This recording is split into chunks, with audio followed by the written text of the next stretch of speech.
Okay, so this is the last stage of a speaking exercise. The exercise is going to be about an article from the New York Times Post. The article is China is unleashing a new export shock on the world, and it was written by Alexander Stevenson. Okay, so let's start. The article it's about the ways in which China is reshaping the global trade and also the supply chains around the world. We can divide the article into parts. We can say that the first one is about the historical backgrounds that led China to its current positions, and the second part is about the current challenges that this Chinese development poses today around the globe. Okay, so let's start with the historical background for China's current position. Stevenson gave two reasons for this situation. The first one is tracked down in 2015 with the Made in China 2025 economic policy. This policy was about enhancing technological production in China. They were focusing principally on computer chips and in electric vehicles. So this was the first step for today's technological position of China around the globe, because they started producing high-skilled technology in that moment. But here it's important to say that at this point, China was well known for its tchotchkes production, everyday goods that they were manufacturing on that moment. So it's important to say that they keep both production lines. So in this moment they create like a bifurcated strategy in which they were producing not only technological machines or technological goods, but they were also producing manufactured goods. So this was the first reason for its current position. The second one is the China's property crisis that we witnessed in 2021, in which China experienced a glut of housing, and because of that reason they searched for a strategy to offset that situation. And the strategy was to change investment. They were investing in developers, obviously. So at that moment they started to enhance exportation economy, and also they enhanced manufacturers. So because of both reasons combined, obviously, we can explain that the overproduction of China needed to be sold outside the country, because domestic economy, or just the domestic economy wasn't enough for all the goods that they started producing.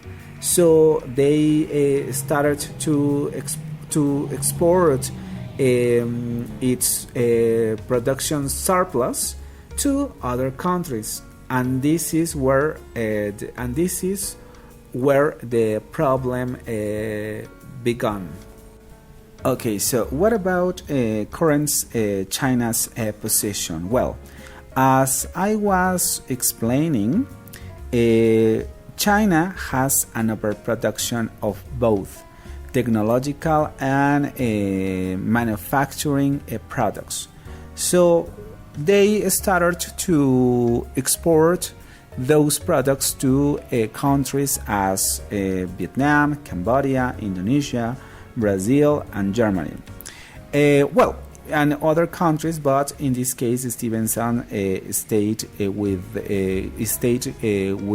stayed explaining the situation for those countries. So, in this context, obviously, we need to say also that China had been the main supplier for the United States. So, in this context, when Donald Trump took office in January 2025, he started applying a defensive policy by putting tariffs on China, and this led to a situation in which China was out of the United States market.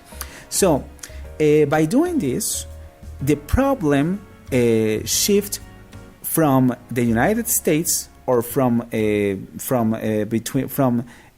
China and the United States, to the countries in which China had been exporting their products.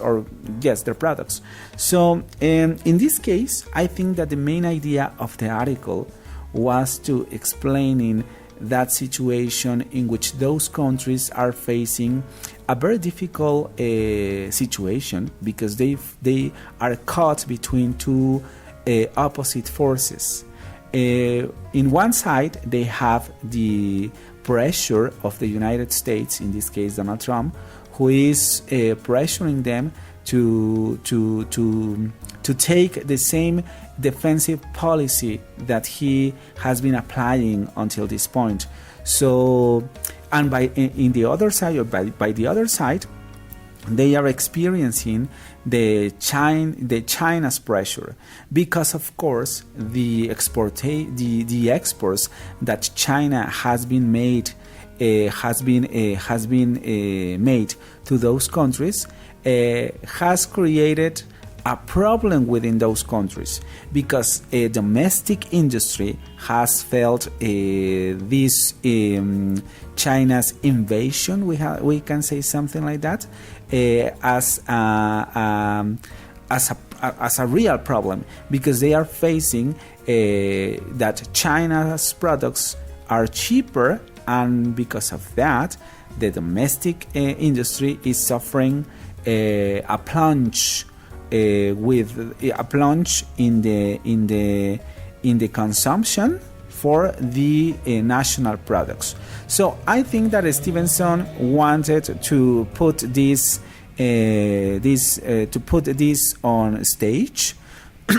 She didn't suggest any solution for the conflict, but I think that it wasn't her idea. Her idea was only to explain why we have today this economic situation in which we feel like the world is polarized between China and the United States.